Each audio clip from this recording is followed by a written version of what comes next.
This is On the Market, a Bigger Pockets podcast presented by Fundrise.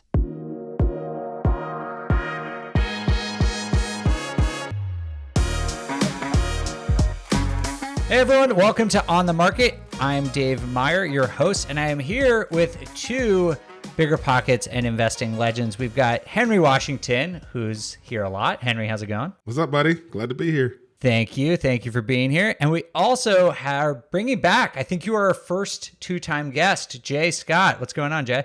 I am doing great, and I am thrilled to be your first two-time guest. I can't wait. Hopefully I'll be your first three-time and four-time and five-time also. Woo, woo. All right. Wow. I like it. Yeah. I mean, I think your episode about investing in a recession might be one of our best, if not our best episode of all time. So if you haven't listened to that already, you should check that out. Jay has written a book about recession investing in all sorts of market cycles, particularly useful in this type of economic environment.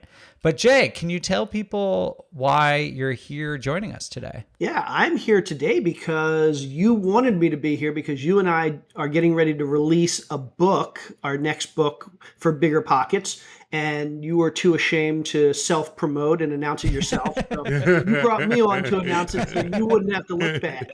That's exactly right. So we're here to talk about I'm here to talk about a lot of things, but would definitely want to mention that you and I, Dave, are releasing a book called Real Estate by the Numbers. It's coming out in a couple days, I think October 13th from Bigger Pockets. It's now available for pre-order, and basically it's all about how we can better think like investors. So how we can think more strategically, how we can employ investing concepts that really successful investors use, all the math that goes on behind the scenes that we need to underwrite deals, and how we should be thinking about investing from the most basic level, like underwriting deals, to how we should be thinking about structuring our business and structuring our portfolio, basically to be a more successful, more profitable investor.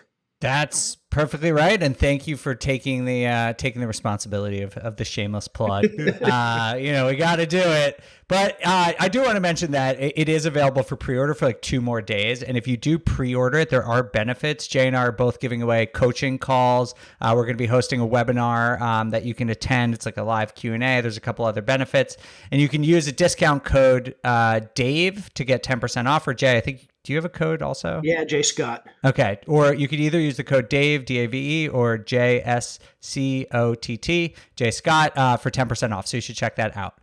So it's a great book. I think you should read it. I think Henry actually even wrote a little blurb about how much he loved the book on it.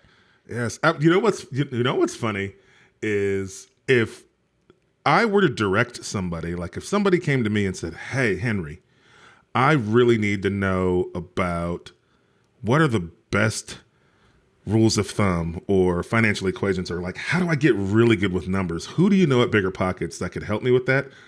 My 1000% answer would have been like, "Oh, you got to talk to Dave and Jay Scott. Like, talk to those two people. Those are the ones who can really break down the numbers for you." And so the fact that you actually wrote a book called Real Estate by the Numbers, it's almost like, it's like a meme, right? Like, of course, Dave and Jay Scott wrote a book, Real Estate by the Numbers. That is 1000% who they are. So I think So I think people should take advantage of that, because like, you want people to speak on the things that they are passionate about and that they know the best. And if I know anything about the two of you, it's that you're passionate about data, the numbers, and real estate. So that's super exciting. Well, thank you, Henry. I don't want to thank you, Henry. I don't want to spend the whole episode talking about the book. There's so many more important things to talk about, but I do want to point out that Dave and I, we worked for several years on this book. This is my 5th and by far the hardest book that I've ever worked on, and no way I would have accomplished it at all, let alone it be as good as it is without Dave. So we put a lot of time and effort and blood, sweat, and tears into this one. But at the end of the day, I am more excited about this book launch than any of the other 4 that I did, because I really think this book is going to help more investors over the next 10, 20, 50 years than anything we've ever written. All right. Well, we will get into the meat of this episode because we want to hear about what Jay is doing with investing. But I am also excited because I now have like physical proof to all like my teachers and guidance counselors who said I'd like never graduate college or do anything with my life, that I have done something with my life. So there. I like how he says he has physical proof and he just kind of holds up an invisible. Yeah, it doesn't even exist. I'm just holding up nothing. But in a couple of weeks, I will.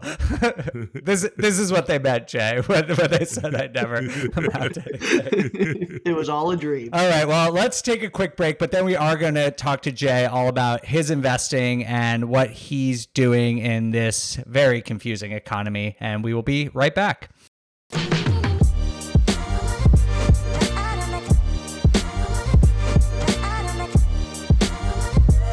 Okay, so Jay, tell us about your, read of the economy, and what are you doing in your investing business right now to adjust to these very confusing market conditions? Yeah, I wish I had a better answer than what I'm about to give, but I think right now is very much. I'm not stopping investing. There's no reason to ever stop investing if the right deals are coming along. But I'm certainly being a little bit more introspective and sitting on the sidelines a little bit and kind of waiting to see where things go. Probably not for too much longer. I think we'll have a good bit more clarity in the next month or two.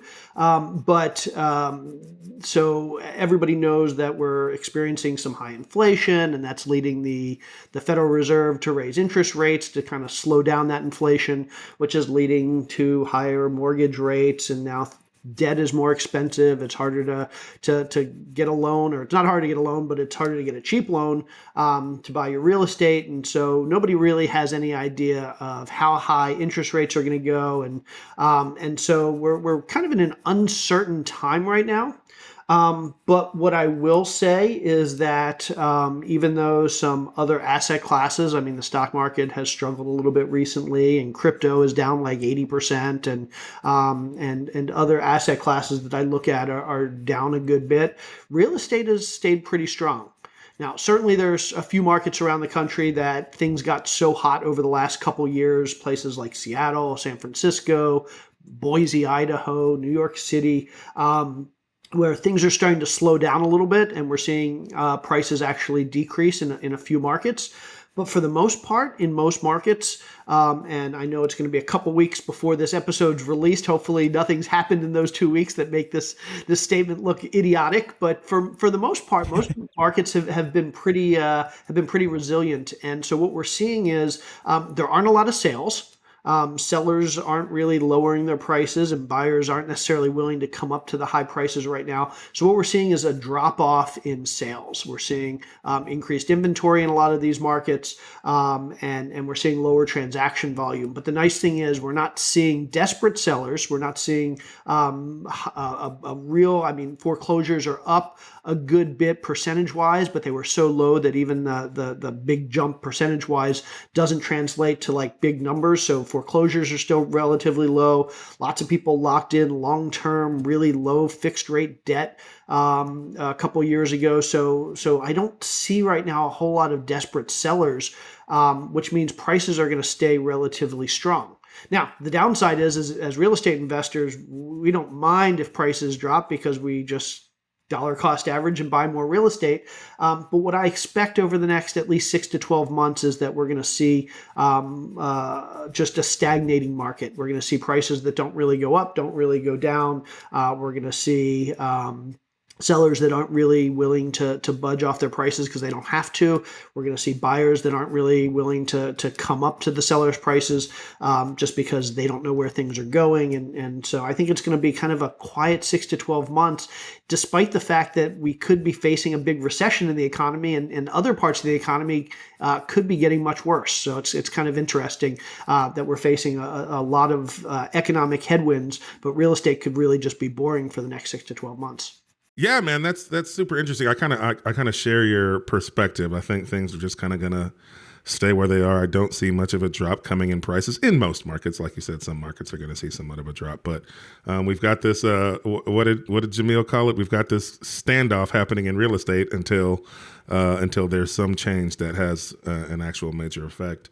One thing you did mention that I want to ask you about is you did say that like you're not stopping investing, but also have been kind of waiting on the sideline. And so can we define that for people? Because I think there's a lot of investors out there who feel like they should be waiting on the sideline. And I think at us as investors, when we say that, we're really meaning like, I may not be as actively, aggressively searching for something to pour my money into, but I've still got my eyes out there, and if something comes along, we're going to jump on it. So, like, what does that really mean to you? Well, here's the big thing. I can stay active, and we can all stay active in real estate without buying or selling anything. So I'm actually using this time to investigate some new asset classes. So there are some asset classes that I think are likely to do well during a downturn. So over the next year, 2 or 3, there are a couple asset classes that I'm starting to look at, and we can talk about those. But just at a high level, I'm using this opportunity. One, like you said, I'm not stopping investing. I'm still looking for deals. I'm not finding as many deals. I'm not finding as many opportunities. But if a good deal comes along, I'm going to jump on it. But at the same time, I'm using this kind of slowdown to do research, to learn how to underwrite other asset classes, to build relationships with operators in other asset classes. When I say other asset classes, I don't mean outside of real estate. I mean, instead of focusing on multifamily, which is what I've been focused on the last few years, I'm starting to investigate other commercial niches, and I'm still buying some single family stuff. But I'm trying to kind of see where the market is going, where the economy is going in the specific locations where I'm investing, and seeing what opportunities might exist outside of the core asset class, again, for me, multifamily, that I've been in. And what I like to tell people is that you don't necessarily ever have to stop investing. You may have to move to a different location, or if you want to stay in the location, you may have to find a different niche or a different asset class or a different business model. But if you're good at being flexible and you're good at pivoting, and this is why, and to go back to the fact that the book Dave and I wrote is so important, it's really important that you're able to evaluate deals in different ways. We all probably know how to underwrite. If we flip houses, we all know the equation to evaluate a house flip. And if we hold a rental, a lot of us know the equations and the formulas for how to evaluate a single family buy and hold. But the reality is every deal is going to be analyzed differently. Every asset class is going to be analyzed differently. And there are lots of different ways to look at deals and look at markets. And there are lots of different reasons we invest in real estate. And so using this time to really educate yourself on how to look at deals from different perspectives and how to maximize the returns on deals with other things other than maybe cash flow or other than maybe just equity growth. There's a lot of things that we can be learning and doing right now to really find these needles in a haystack and to find other asset classes that might be more advantageous given where the market's headed and where the market currently is. And so what I'm spending a lot of time doing is, one, I'm not stopping looking for deals, but I'm really trying to get familiar with other asset classes and other business models and other niches that I can leverage to really grow my portfolio in a market that's about to change. Jay, can you remind everyone what your primary niche is currently, and then talk a little bit about some of the niches that you think are going to work short term, or maybe some of the niches and opportunities you're excited about sort of on the longer term perspective as well? Yeah. So long term, I'm excited about everything. Honestly, I mean, we've talked about this before. Go back and listen to the last episode we did of this podcast that I was on. But the reality is that historically speaking, recessions don't last that long. And so if the Fed started raising interest rates 6 months ago, on average, between the time the Fed starts raising interest rates and starts dropping interest rates is about 2 years, just over 2 years. The longest it's ever been is about 3 years. So if history is going to repeat itself, which it normally does, we can expect that in the next year and a half to 2.5 years, we're going to see interest rates starting to come down again. So if you're a house flipper, if you're a buy and hold investor, whatever you do, most likely in the next 2 to 3 years, it's going to be a great time to do it again. The market's going to have recovered, and interest rates are going to come down. Everything's going to be good. That's longer term.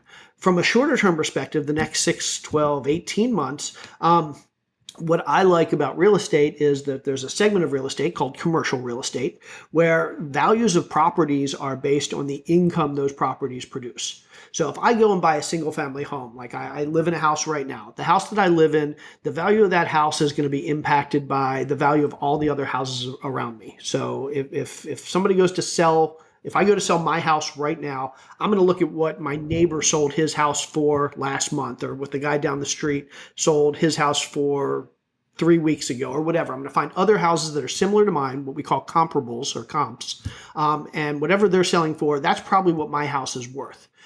In the commercial real estate world, and when I say commercial, I mean like anything that you use that generates income that's bigger. So multifamily or self-storage or mobile home parks or office space, whatever it is, the value of that real estate isn't based on what the building next door sold for, or what the complex across the street sold for. The value of that building or the value of that real estate is based on the income it's producing. And if it makes more income next year than it did this year, the value is probably going to go up. And so the reason I really like commercial real estate right now is because even though values may drop on a comp basis, even though single family values may go down or stagnate over the next 6, 12, 18 months, in the commercial space, as long as rents are going up, we're going to see values going up for the most part. Now there's another component there, but for the most part, if rents are going up, values tend to go up. And so the question we need to ask ourselves is, what are those asset classes where we expect income to go up? So multifamily, that's the niche that I'm in. I own a bunch of apartment complexes. And what we've seen over the last couple of years is this trend away from home ownership and this trend towards renting. More people are renting, wages are going up, people are moving to certain population centers. So if you're in the right market with good population growth and good wage growth and good employment growth, you're going to see that rents are going up. And so I really like multifamily in a lot of these markets because I know that rents are going to go up, which means values of my properties are going to go up. And so any asset classes where you think income is going to go up over the next couple of years, that's a good place to be. Historically, during recessions, people move from bigger houses to smaller houses, but they don't like to sell their stuff. What do they do with their stuff? They put it in storage. So historically, self-storage is counter-cyclical to the broader economy. If the broader economy is doing worse, self-storage is doing really well because people need a place to put their stuff when they downsize. So I really like self-storage right now. Mobile home parks. Mobile home parks tend to do pretty well during a recession because it's kind of the lowest common denominator for housing. And so a lot of people that have to move out of their house or out of their apartment, a lot of them will look for a mobile home. And so typically mobile homes do pretty well during recessions. Other asset classes that I like right now are industrial and warehouse. So we're seeing this shift away from in-person retail. People aren't walking into stores and malls as much anymore. This isn't a revelation. Everybody knows this. They're ordering off of Amazon, or they're ordering off of other online retailers. And these retailers need to be able to ship in 24 or 48 hours. And so they're opening warehouses all around the country to make their fulfillment and delivery systems more efficient. So lots of big companies like Amazon are buying warehouses all over the country, as well as smaller online retailers doing the same thing. And so what we're seeing is demand for these light industrial warehouse lots and warehouses has been going through the roof. And so I really like that because I think that trend is going to continue. Now, there are other asset classes in commercial where I think income is likely to go down. Office space. So we saw a ton of office space open up after COVID, simply because everybody was working from home. And a lot of companies have recognized that this work from home thing is actually working okay for them. Not saying everybody. For some companies, are starting to tell their employees to come back to work. But for a lot of companies, they've recognized that this work from home movement is a great way to save costs for the company. And so they have all this office space that they may have leased for a year or 2 years or 3 years or 5 years. But at some point, that lease is going to come due over the next couple of years, and they're not going to renew. And the landlord, the whoever's holding the building, is going to have trouble leasing this office space. So office space, I have a feeling, is going to be one of those asset classes that's going to start to contract over the next year or the next couple of years. Retail. So retail tends to not do well during recessions. People don't go out and shop as much. Certain types of retail do well. If you own an anchor store, like a grocery store, or kind of like the big store on the corner of the shopping center, that might do well. But in general, retail and strip malls and mall space isn't going to do well during a recession. So I'm staying away from retail. So this is basically what I mean by there are going to be opportunities out there, but you really have to understand how the market works. You have to understand how the economy works, and you have to understand how the two work together, how the economy impacts the real estate market in certain asset classes. And so I'm starting to do research on those asset classes that I think are likely to do well over the next couple of years, as well as starting to build relationships with other operators who are working in those asset classes so that I can either learn from them, I can partner with them, I can invest with them, whatever it is. That's super interesting because we have taken some time this year to do almost exactly the same thing. And so I purchased my first commercial office complex this year. And also we're looking at a trailer park. And so all that to say, not to toot my own horn, but I'm agreeing with the point that you're making is that there are other niches, and there are niches that are going to be better suited to the economic conditions. It's an echo to what you said in the beginning. There's always room to be an investor. It's just about what you invest in, what price points you enter at, and then what your return on that investment is. A good deal is a good deal is a good deal. And we say a good deal is based on what you're getting it for in that current market condition. And so you can get a good deal in any market condition. So I love that you're looking into those things. And I hope that encourages some people to think not necessarily outside the box, but just be smart about what in sports we call it take what the defense is giving you, right? And so you look around at your environment, at what the defense or what the country or what the economic status is giving you, and then you look for the opportunities there. So that's awesome. Yeah, and another thing to keep in mind, I think one of the reasons I like real estate right now, I love real estate right now, is because I think the long-term growth trends are astronomical. One of the big concerns that the Federal Reserve has now, for anybody that's listened to some of the recent press conferences or read some of the things that Jerome Powell, Federal Reserve, has released over the last couple months, is this concern for housing. And they're not concerned about housing because they want us real estate investors to continue to do well and make money. They don't care about that. They're concerned about housing because they know that if we don't continue to create more housing, that we're going to have affordability problems, that we're going to have a housing crisis where people can't afford to live. Basically, the Fed is telling us we need housing to do well because we need builders to keep building, and we need people to keep providing housing for all the people that can't afford a place to live or a place to buy. And so I have a feeling, and not just a feeling, but the data supports this as well, that there's going to be a whole lot of housing, millions of units, literally somewhere in the 3 to 5 million units that are needed over the next 5 years to support all of the people that are looking for housing and all of the people that can't necessarily afford to buy and are looking for rental housing. And so, so if you're a landlord, if you're a developer, if you're a multifamily investor, this is going to be a fantastic place to be over the next 5 or 10 years. So what I would suggest to anybody is, if you're flipping houses right now, start investigating how to buy single family rentals, because there's going to be a great opportunity, and it's going to be a very powerful asset class over the next few years. If you're already buying single family rentals, start looking into multifamily and looking into going bigger, because again, it's not that difficult to do bigger in the residential space. And so start thinking about how you can scale up your business. If you're in multifamily or if you're a single family landlord, start thinking about development, because there's probably going to be some good opportunities. I'm not saying this month or even this year, but over the next several years, there could be some great opportunities for you to be doing either ground up development or infill development, which means basically buying a house, knocking it down and rebuilding it. And so learning these new skills now while everything's kind of slowed down and boring is going to be a great way for you to be making a lot of money come 2 years from now or 3 years from now or 5 years from now. I see too many real estate investors that are so focused on what they're doing day in and day out that they're not thinking about how am I going to be able to make a lot of money 2 or 3 or 5 years down the road.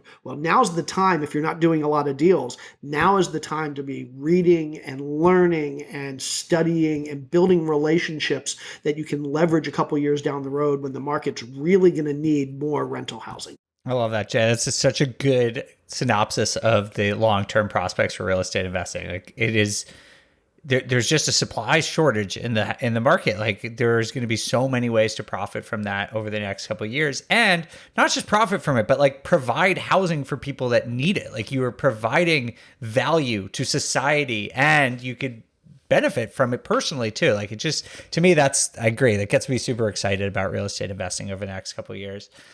A couple of the asset classes you talk about, to me, at least when I was getting started, felt a little daunting. Like retail, Henry, you're just buying office spaces. What would you say to people who are ready to get into the market now, or maybe they're in one of those markets that have already, settled down, or maybe is going to keep growing over the next few years? Do you think like now is a good time? Would you caution people away from single family rentals right now if they can find good deals, or do you still think those are possible to be profitable in the next year or so? Well, let me start with the first part of that first. People are definitely scared of these bigger asset classes. I know that when I started, I used to think that people that owned apartment complexes were special people. Like it wasn't people like you and me. I grew up living in an apartment complex. It was probably literally one of the largest apartment complexes in the country. It was something like 1,600 units. And so my idea of an apartment complex is you've got this multi-billion-dollar company that buys these things, and that's who owns apartment complexes. What I've realized over the last couple of years is no, there are a lot of mom and pop investors like me and you and Henry and other people who are buying up apartment complexes or buying office space or buying retail space. We're not talking about necessarily having to go in and buy $1 billion shopping mall or having to go to New York and buy a skyscraper for office space. Henry, tell us a little bit about the office space you built or that you bought, and like break it down for us in a way that makes it sound like it's really not that daunting. I imagine it probably wasn't once you broke it down. Yeah, no. The way I approached it is the way I'd probably advise someone who's new to commercial real estate investing. I had a general interest in wanting to understand it better. And so the way I went about doing that was obviously on my own research, but I put intention around networking with people who already do it and are good at it. And so I was able to then create a friendship with someone who thrives in this space. And then we started looking for deals together. And then as deals would come across, we would analyze them. And then we would make, just like in residential real estate, we would analyze the deal.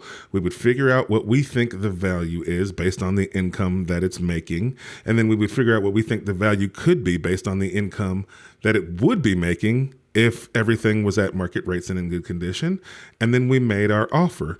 And when we made our offer, the financing worked almost the same as how it does when I buy my residential properties.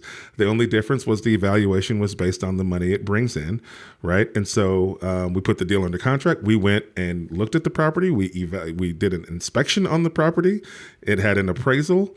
And then we bought the property. We then met with the tenants, and we either are renewing leases at market rates, or we are going to bring in new tenants at market rates. The only major differences between this deal and what I do in the residential space was these new leases are going to be on triple net leases, right? Which is not something we can get in residential, but it's super sweet if we could. And then the evaluation and the value of it is based on the income that it brings in. Those are really the only two things that were different. And so as I got into doing it, first of all, I partnered with somebody who's an expert. So that way, when I do my analysis and when I looked at something, I could be looking at it through the wrong lens, right? Because I've never done it before. So I had that sounding board to bounce things off of. And then, so I partnered with somebody, I brought value to the table, and then I learned along the way, and I'm still learning. And what I've learned was that it's not much different than the process I've been doing with residential, minus a few things, but the values are higher and the income is higher. And so that's what I would tell people. It's daunting until you surround yourself with people who are doing it, and then it just seems like the thing to do. Yeah. And I think you hit a couple really important things there. And Dave, I have not forgotten your main question, and I will come back to it. Go on. You could ignore me. Don't worry about that. Henry's got more interesting things to say. Yeah, but the way he described it is the same way you would describe buying a single family rental. Basically, you have to find the deal. And then you have to underwrite the deal or analyze the deal and figure out, do the numbers work? And then you have to figure out how to make the money part, the financing part work. And then you have to manage it on the back end. And so at the end of the day, these are the same steps we take, whether you're buying a $100,000 single family house or a $100 million skyscraper. And so I just want people to start thinking from the perspective of, yeah, the nuts and bolts change. You need to learn how to underwrite different types of deals.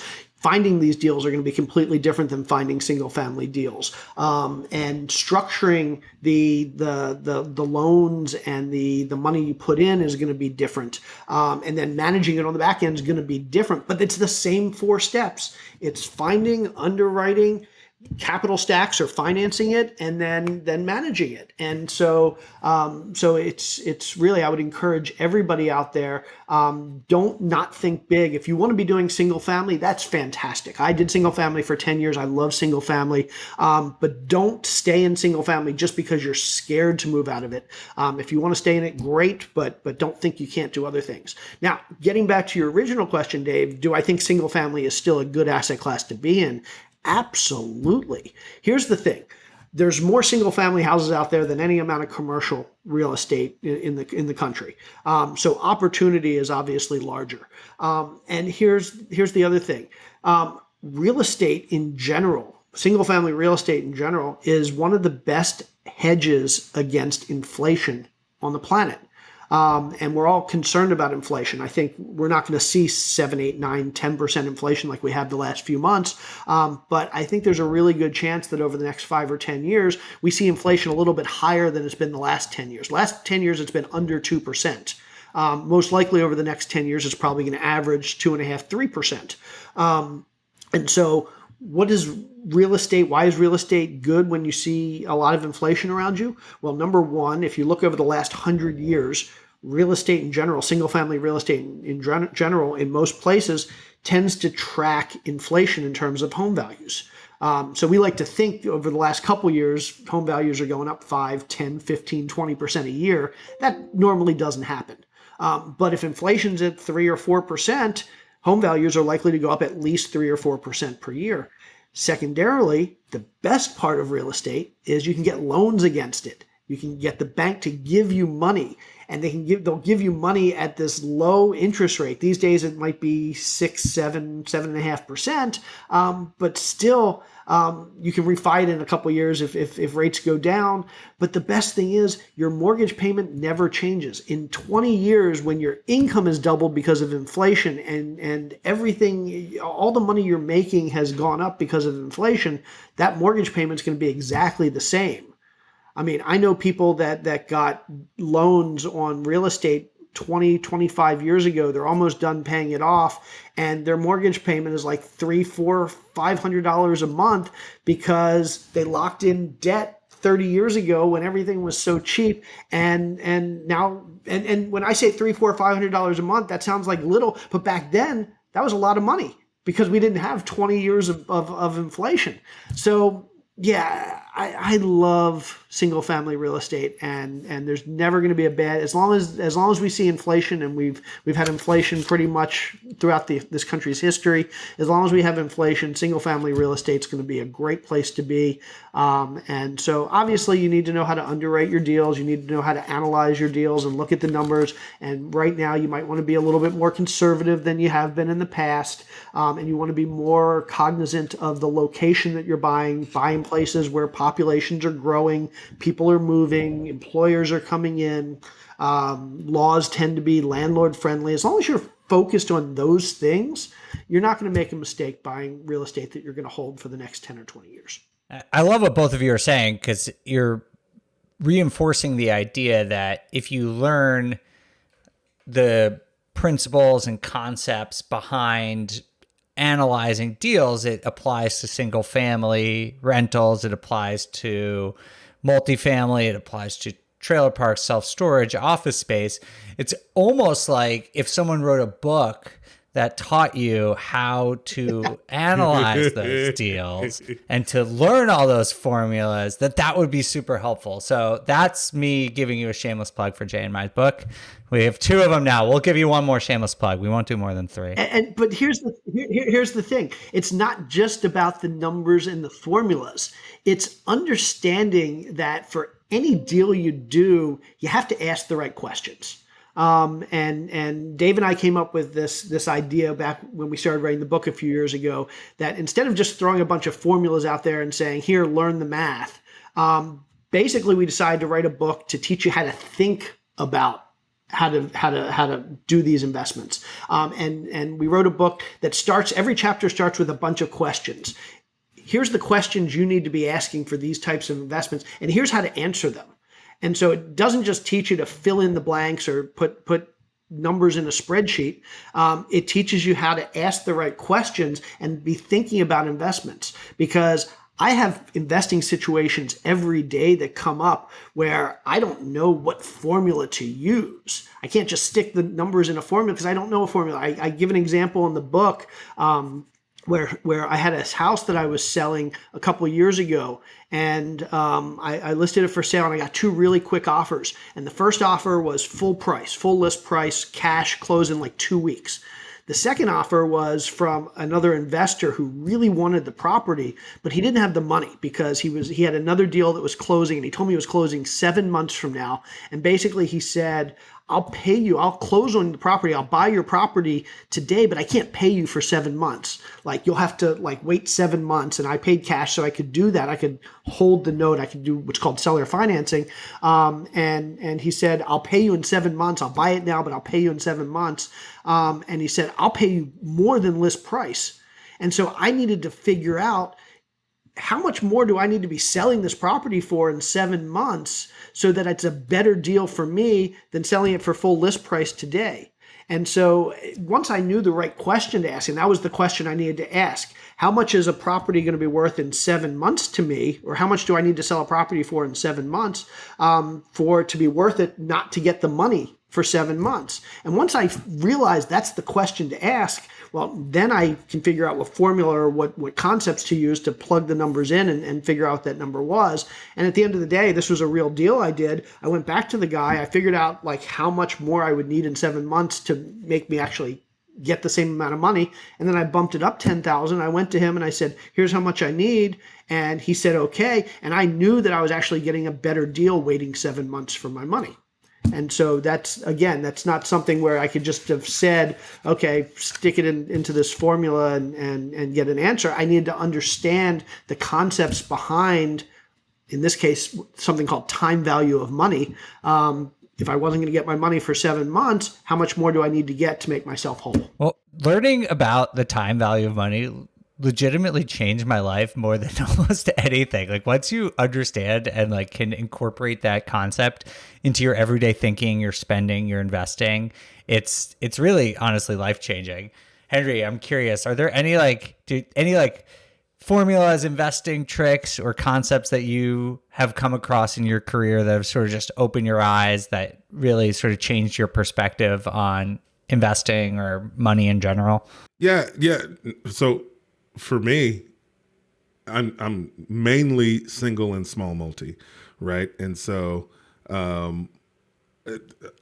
like my whole business is based off of the 70% rule of thumb, right? Like for me, that's my measuring stick to, is this even worth my time, right? If I'm, because what it did was when I was first starting out, I would have to go look at every single house, and then you do the dance of, do they want retail? Do they not want retail? And you waste a lot of time. Now, when you're new, I actually encourage you to do that.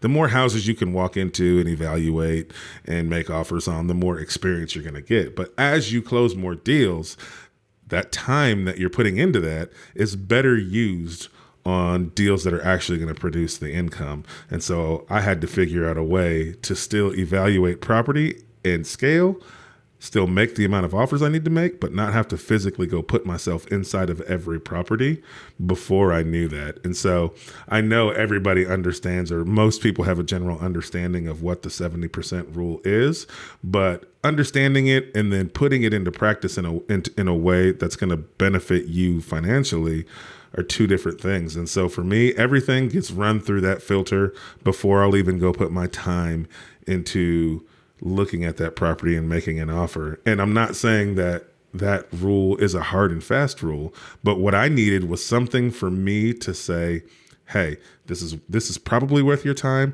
or this is less likely to be worth your time, so that I could spend my time on the ones that fit better. And so for me, I evaluate everything through that lens. If I'm talking to a seller and I can get them to tell me what they want, and it doesn't seem like it's going to fit at a 30% discount, and then we don't even waste the time. It directs the conversation that I have. Can you just quickly, though, explain to anyone who doesn't know what the 70% rule of thumb is? Yeah, absolutely. So it's as an investor, if you're gonna make money on a property, typically either as a rental or make profit as a flip, it's that you need to be buying a house at a 30% discount, or buying it at 70% of its value minus the repairs that it's going to take to fix that property. And when I started just running it through, and you get good enough where you're just running it through it in my head. But yeah, typically if I'm talking to somebody and I know their house in that neighborhood is worth $100,000, I get it. There's no house worth $100,000. I can hear you all already. But just for numbers' sake, if I'm talking to somebody and I know that their house is probably worth $100,000 and they want 95 for it, then that's a lead that is less important to me than one that's worth 100, and they've already said they'd entertain an offer of less than 70, right? And so it helps me prioritize where I'm going to go to first, and then prioritize who I'm going to make offers to first. I love that. Yeah. It's a great way. Yeah. It just allows you, these kinds of rules of thumbs, these concepts allow you to scale your business a lot faster than you would when you're running single deal through a calculator, treating every lead equally, spending a lot of time just in random houses. I felt really old when I bought a deal that I had been in twice. Like it had been in the market and sold, and then I came back to it. And it's because like when I first started, I would go to like every open house. I was like, whoever will show me a house, I will go. But you quickly learn that is not sustainable. Well, thank you both. We do have to start wrapping this up, but this has been super helpful. Jay, is there anything else you think our audience should know about investing in this current climate, or any words of wisdom for people who are trying to get in right now?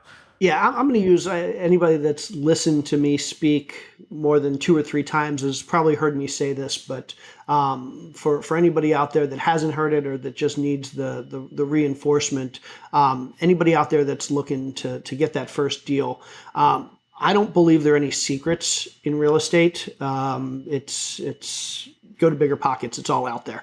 But if I had to pick that one idea that's the closest to a secret in real estate, it's this.